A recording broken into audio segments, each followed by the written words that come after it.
Okay, guys. So Terra Fantasy just posted this on their Twitter. Basically sneak peeking version 2.0 Vera, which is really huge. Now, I have my suspicion that I don't actually play Genshin, but people told me that Genshin has their update today. So I would assume this is like Genshin launches their update. We're still here. We're bringing a new patch soon. Now, I'm going to talk about everything I think to do with this, but first, let's just take a look at the patch trailer. So if you didn't know, 2.0 Vera, it has like a desert land, it has like a cyberpunk city, and it has like an underground desolate type place as well. So let's just take a look at the trailer. And yes, it's got Lynn. I know everyone's excited for Lynn. I've got her on my CN account. She just floats in the air and ignores everything else in the game.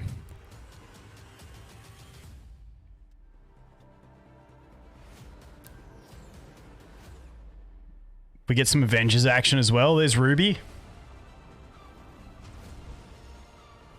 That is so Avengers. I love it. Just complete disregard. So this city is wicked. Finding all the summons in the city is actually really fun, climbing all the buildings and stuff. So this is what I wanted to pause on here. So let me move my fat head out of the way. Play Terra Fantasy for free, available on PC and mobile. New update, Vera, is coming soon. Now, when they say coming soon, that is like the loosest term in the world. Can I put my head in somewhere that makes sense? Yeah, so soon is like the loosest word you've ever heard, because soon can mean 3 minutes, soon can mean 3 days, soon can be 3 months. Like, there's no definition when you say soon. Like I said, I think they're doing this because of the Genshin update, but I'm actually really excited about this. Now, I'm going to go through and talk about when I think the update will come based on my speculations. This is going to be a whole speculation video talking about it. But honestly, the update's sick. It's another new map. The thing that I would love about catching up and getting into 2.0 faster is that people are probably finding it at the moment. When you get caught up in the campaign, you stop having stuff to do because, you know, you burn your energy and stuff like that. And then unless you're PvPing, you sort of like in that dry state of, you know, yes, you can push Bygone and stuff like that, but you know, you're not exploring, getting all those summons, that great feeling. So if they pushed it to come faster, that would mean that we could keep that, like, that feeling happening from the start right through. So like, you know, you always got something new coming, because when you have dry patches is when, you know, people start to leave. So I think if they can keep the progression happening, it would be really nice. However, I always know when there's a discussion in gacha games about global catching up to the CN version, there's always the big concern, which is going to be, you know, well, I don't have enough time to save. Now, I don't know how I feel. Honestly, if you spend lightly, it's not too bad. Free to play, obviously you're not going to be able to get everything. I'm on my free to play account, I'm saving for Claudia, I'm not summoning for Frigg, I'm not summoning for Nemesis, so I'm going to miss out on some stuff. But I think in general, for a general gameplay experience, I think speeding up would be good. Let me know what you guys think. That's just my personal opinion. Even on my free-to-play account, I'd love to catch up. So the reason I'd love to catch up as well, besides just, you know, keeping that momentum going with always having something to do in the game, is that I get sick of CN versions, and like when stuff comes to global, it's all predetermined and it's not exciting. So this is what I love about global, that they're changing things with the resonance and stuff like that. I like it when stuff's different on global versions. And if we can catch up to CN to the point that everything new that comes in the game is actually new and we get to experiment with stuff without knowing what it is, I would really like that. So that is me personally. I'd love to hear what you guys think. Would you guys like to speed up and catch up, or would you like to just slow down and always be that bit behind CN? But the next thing I want to look at is what I think could happen and when I think this could come. And once again, this is a complete speculation. But basically the order these characters come, so from Coco, then from Claudia through, and then Frigg, and then through, that's the order they came on the CN version. We can have a look at the banner schedules as well. But I'll leave that tab for a sec. But basically, on CN version, they did Claudia into Cobalt, into Bayuki, into Mark. Now, the thing with Bayuki and Mark was they were collab characters, and you know, we don't know if they're going to come to global. If they don't come to global, at least not now, that would make sense to me.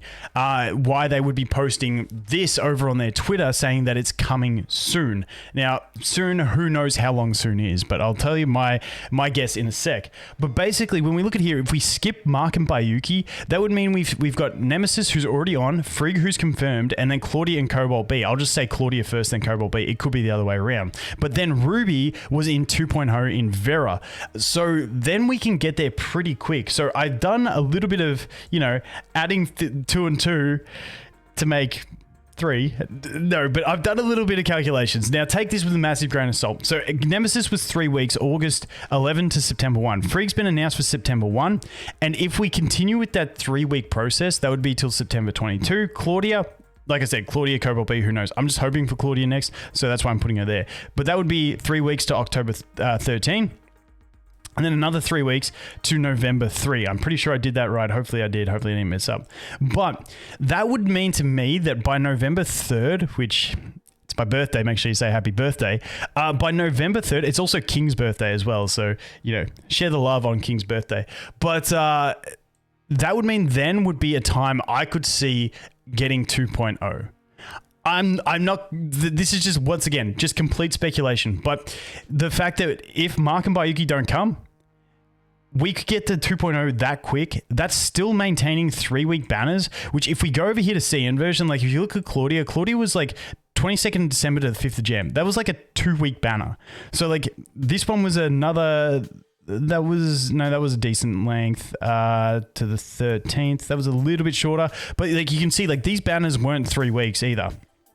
So it's honestly a decent length if they do the 3-week banners and roll it in that way. I don't know. Let me know what you think. Do you guys think that's what's happening, or do you think they're just like overhyping it just because to compete with Genshin at the moment, and then they're going to drop it like 8 months down the road? Because 2.0 didn't come on CN until I think it was between 8 and 10 months, I believe it was. Don't quote me on the numbers. I didn't go actually check that beforehand, but it was a long time. So it was a long time for 2.0 on CN, and I just think like that's what I'm looking at. This is the most realistic scenario that I can see is like this. Maybe they shorten the banners to get there quicker even. But yeah, that's sort of what I'm thinking makes the most sense. Now, when we get into 2.0, obviously we roll into Ruby, Saki Fua, and all of these. I'm curious to see what happens here as well, because if Frigg, Cobalt B, and Claudia are getting the resonance, over here we had Ruby on CN get the flame resonance, and then we had Saki get the ice resonance, and then Lyra get the physical resonance. So if those resonance are getting passed down here, it could completely change like the whole meta moving forward, which I really love that idea. Also, if Mark and Bayuki aren't in there, Mark's like completely broken. I really want to get his mech suit, but besides that, broken unit, pretty crazy. If they don't come, that completely mixes things up for global. And if we can then catch up to CN so that we get the excitement, even if when CN and global are caught up, we get the same characters, maybe they are still different. So it's still a different experience for us. So I don't know what's going to happen. I just wanted to let you guys know that they've announced 2.0 already, which is ridiculous. I'm all for it. I think I'd like to catch up, but like, once again, that is just my personal opinion. I know everyone's different. Some people hate that sort of thing. So once again, let me know in the comments, would you like to catch up? When do you think we're actually going to get this update? Because it definitely, if they're putting that out now, it's not going to be 8 months or whatever CN was. So I'm keen to see what happens. Let me know your theories. I love conspiracy theories or just not really conspiracy, but I just love theories on this stuff. I definitely think the announcement was to combat Genshin. But yeah, let me know your thoughts, guys. I'm pretty excited. I like this would just like really extend that honeymoon phase of the game, which I personally would really enjoy. But anyway, guys, I'm going to shut up now. Thanks for watching. Hope you have an awesome day, and I look forward to seeing you in the next one. Cheers.